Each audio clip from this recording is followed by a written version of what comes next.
Theory of the Derive, by Guy Debord, published in International Situationist No. 2, 1958. One of the basic situationist practices is a derive, a technique of rapid passage through varied ambiences. Derives involve playful constructive behavior and awareness of psychogeographical effects, and are thus quite different from the classic notions of journey or stroll. In a derive, one or more persons during a certain period drop their relations, their work and leisure activities, and all their other usual motives for movement and action, and let themselves be drawn by the attractions of the terrain and the encounters they find there. Chance is a less important factor in this activity than one might think. From a derived point of view, cities have psychogeographical contours, with constant currents, fixed points, and vortexes that strongly discourage entry into or exit from certain zones. But the derive includes both this letting go and its necessary contradiction, the domination of psychogeographical variations by the knowledge and calculation of their possibilities. In this latter regard, ecological science, despite the narrow social space to which it limits itself, provides psychogeography with abundant data. The ecological analysis of the absolute or relative character of fissures in the urban network, of the role of microclimates, of distinct neighborhoods with no relation to administrative boundaries, and above all, the dominating action of centers of attraction, must be utilized and completed by psychogeographical methods. The objective passional terrain of the derive must be defined in accordance both with its own logic and with its relations with social morphology. In his study Paris et l'agglomération parisienne, Chambart de Law notes that an urban neighborhood is determined not only by geographical and economic factors, but also by the image that its inhabitants and those of other neighborhoods have of it. In the same work, in order to illustrate the narrowness of the real Paris in which each individual lives, within a geographical area whose radius is extremely small, he diagrams all the movements made in the space of 1 year by a student living in the 16th arrondissement. Her itinerary forms a small triangle with no significant deviations, the three apexes of which are the School of Political Sciences, her residence, and that of her piano teacher. Such data, examples of a modern poetry capable of provoking sharp emotional reactions, in this particular case, outrage at the fact that anyone's life can be so pathetically limited, or even Burgess's theory of Chicago's social activities as being distributed in distinct concentric zones, will undoubtedly prove useful in developing derives. If chance plays an important role in derives, this is because the methodology of psychogeographical observation is still in its infancy.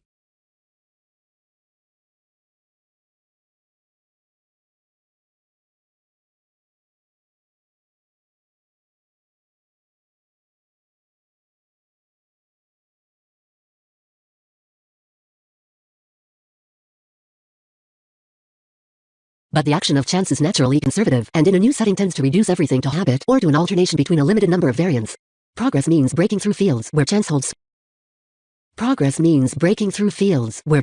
sway by creating new conditions more favorable to our purposes.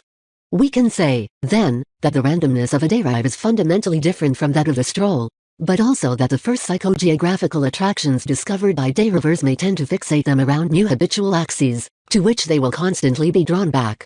An insufficient awareness of the limitations of chance, and of its inevitably reactionary effects, condemned to a dismal failure the famous aimless wandering attempted in 1923 by four surrealists. Beginning from a town chosen by lot, wandering in open country is naturally depressing, and the interventions of chance are poorer there than anywhere else. But this mindlessness is pushed much further by a certain Pierre Ventries, who thinks he can relate this anecdote to various probability experiments, on the ground that they all supposedly involve the same sort of anti-determinist liberation. He gives as an example the random distribution of tadpoles in a circular aquarium, adding, significantly, it is necessary, of course, that such a population be subject to no external guiding influence.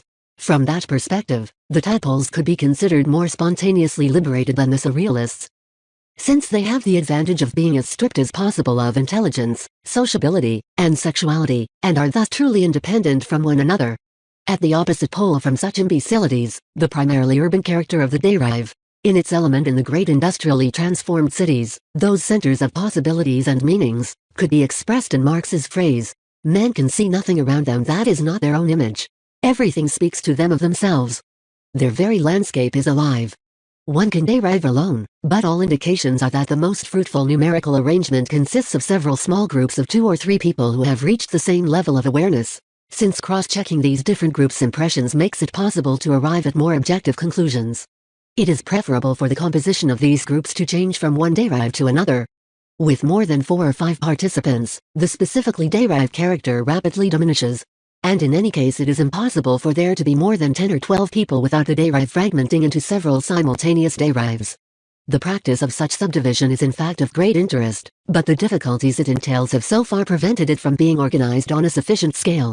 The average duration of a derive is 1 day, considered as a time between 2 periods of sleep. The starting and ending times have no necessary relation to the solar day, but it should be noted that the last hours of the night are generally unsuitable for derives. But this duration is merely a statistical average.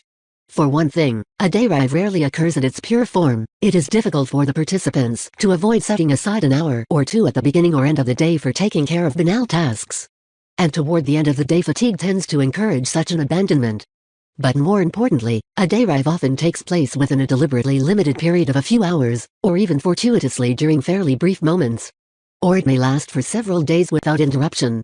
In spite of the cessations imposed by the need for sleep, certain derives of a sufficient intensity have been sustained for 3 or 4 days, or even longer. It is true that in the case of a series of derives over a rather long period of time, it is almost impossible to determine precisely when the state of mind peculiar to one derive gives way to that of another. One sequence of derives was pursued without notable interruption for around 2 months. Such an experience gives rise to new objective conditions of behavior that bring about the disappearance of a good number of the old ones. The influence of weather on derives, although real, is a significant factor only in the case of prolonged rains, which make them virtually impossible. But storms or other types of precipitation are rather favorable for derives.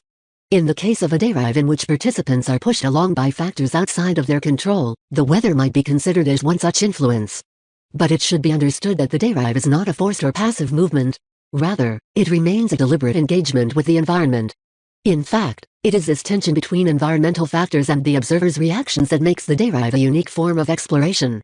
A derive is characterized not by the usual practices of discovering a city's attractions, but by the desire to see beyond what is expected, to move through the city in ways that break from typical patterns of consumption and familiar routes. The deriver seeks to alter the basic perception of their environment and engage with it in a way that reveals new and often hidden experiences. The derive is not simply about disorientation or being lost in a city, though it may occasionally feel that way.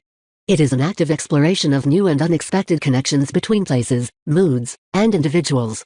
In this way, it directly challenges traditional methods of navigating and understanding urban spaces. The deriver embraces chaos and randomness as part of a wider effort to reconstruct their understanding of a given environment, and through this process, they may find new ways of experiencing the city. Psychogeography and the derive are deeply intertwined with the broader revolutionary aims of the situationist movement. They are methods of resistance against the alienation and commodification of everyday life. In this context, the derive becomes more than a method of personal exploration.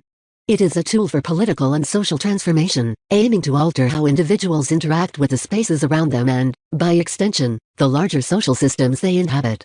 The derive thus represents a critique of urban life, consumerism, and the modern obsession with efficiency and productivity. The practice of the derive is not only an intellectual exercise, but also a creative, artistic process. It involves an exploration of how personal and collective identity can be shaped by one's environment. It is a way of reclaiming the experience of the city from the forces that seek to control it. To conclude, the derive is an essential practice for those who seek to break free from the everyday constraints imposed by the modern world. It is a method for discovering new ways of engaging with urban spaces and for resisting the forces of alienation that characterize contemporary life. For those willing to embrace it, the derive offers a means of rediscovering freedom and spontaneity within the structures of modern society. The derive, then, is not merely a means of exploring a city in a new way. It is an opportunity to transform the way we perceive and interact with the world around us.